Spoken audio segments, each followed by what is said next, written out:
పొందేవాళ్ళం? ప్రభుత్వ హాస్పిటల్కి వెళ్తే వైద్యం ఉచితంగా అంది. ప్రైవేట్ హాస్పిటల్కి వెళ్ళినా ఓ సంతకం పెట్టేస్తే నీ డబ్బు ప్రభుత్వం కట్టేది, ఆరోగ్యశ్రీకి. అలాగే మన ఇంట్లో పిల్లడు బాగా చదువుకుంటే కేవలం ఉచితంగా వైద్యుడు అయ్యే అవకాశం ఉంది, వాడు తెలివైనడు అయి ఉంటే. అలాంటి వైద్య విద్యను, ప్రజల వైద్యాన్ని ఈవెన్ ప్రైవేట్ వ్యక్తులకు ఇచ్చేస్తున్నాడు ఈ ప్రభుత్వం. మనం ప్రభుత్వ పరంగా ఉండాలి, పేదలకు అందుబాటులో ఉండాలి వైద్యం అని మరో 17 కాలేజీలు, 17 హాస్పిటళ్ళు నిర్మాణం చేయడానికి ఏర్పాట్లన్నీ చేశాం మన ప్రభుత్వం. మేము ప్రభుత్వంలో ఉన్నప్పుడు మాటలు, మేమందరం మీడియాలో మాట్లాడిన మాటలు మీ అందరూ విన్నారు. అయితే ప్రభుత్వం ప్రజల చేత ఎన్నుకోబడ్డది కదా. ఈ నిర్ణయం మనందరికీ ఇష్టం లేదు అనే విషయం చెప్పాలి. ఎలా చెప్తాం మరి? మేము పత్రికల్లో మాట్లాడాము, మేమేమో టీవీల ముందు మాట్లాడాము, ఇష్టం లేదని చెప్పాము. ప్రజలందరికీ వ్యతిరేకమే ఇది, ప్రజలు కూడా ఎవరు ఒప్పుకోవడం లేదు ఇది అని తెలియాలంటే ఏం చేయాలి?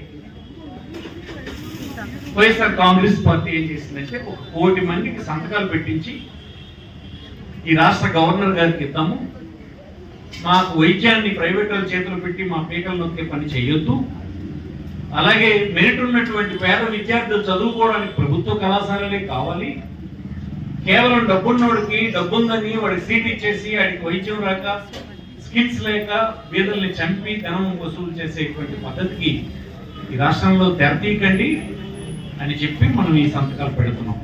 మీ చేతికి ఒక ఫార్మ్ ఇవ్వడం జరిగింది. పెడితే నువ్వు దేనికి ఒప్పుకున్నట్టు, ఏం చెప్తున్నట్టు అంటే, నాయన ప్రభుత్వ వైద్యం ప్రభుత్వంలోనే ఉంచండి, ప్రైవేట్ వాళ్ళ చేతికి ఇవ్వకండి, మా పీక నొక్కకండి, మా దగ్గర డబ్బులు గుంజుకునేటువంటి వాళ్ళకి వైద్యం ఇవ్వకండి, అలాగే పేద విద్యార్థి చదువుకోవడానికి కాలేజీలు ప్రభుత్వమే నిర్వహించండి, మెరిట్ పీపుల్ అందరూ వచ్చేటట్టుగా చూడండి, ఏమీ లేని డబ్బున్నోడు డబ్బుందని వాడు వైద్య విద్యకు వచ్చేస్తే వాడికి ఏమీ రాకపోతే వాడు జీవితాంతం డాక్టర్గా ప్రజలను చంపే కార్యక్రమం చేస్తాడు, డబ్బు వసూలు చేసే పని చేస్తాడు. అంతే కదా. ఇప్పుడు వైకుంఠరావు చెప్పినట్టు 15 కోట్లు ఒక డాక్టర్ తయారవడానికి వాడు పెడితే బయటకు వచ్చిన తర్వాత ఏం చేస్తాడు వాడు? ఆ 15 కోట్లు దాన్ని కొట్టి 4 రెట్లు వసూలు చేసే పని చేస్తాడు. ఆ వసూలు ఎవరి దగ్గర చేస్తారు? పేద ప్రజల దగ్గర చేస్తారు. దీన్ని మనందరం వ్యతిరేకిస్తున్నాం. మీరు అత్యంత పేద వర్గాలు ప్రతిరోజు కష్టపడి పని చేసుకున్నటువంటి వాళ్ళు అయినా మీరు ఎంతో చైతన్యవంతంగా దీనికి వచ్చారు. మిమ్మల్ని అందరినీ నేను హృదయపూర్వకంగా అభినందిస్తూ ఉన్నాను. మనం ఊరుకుంటే మన పేట మీదకి వస్తాను మీకు మనం చేస్తున్నాం.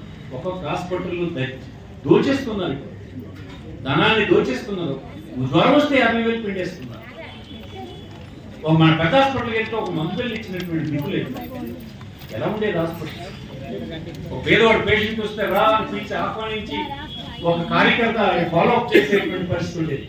అవన్నీ మనం వదులుకుంటామా? పోరాడదామా? పోరాడకపోతే హాస్పిటల్కి వెళ్ళి మన జోబులు ఖాళీ అయిపోతే ఇంట్లో 30 సెంట్లు తీసి అమ్ముకోవచ్చు. ప్రైవేట్ వైద్యం వద్దు.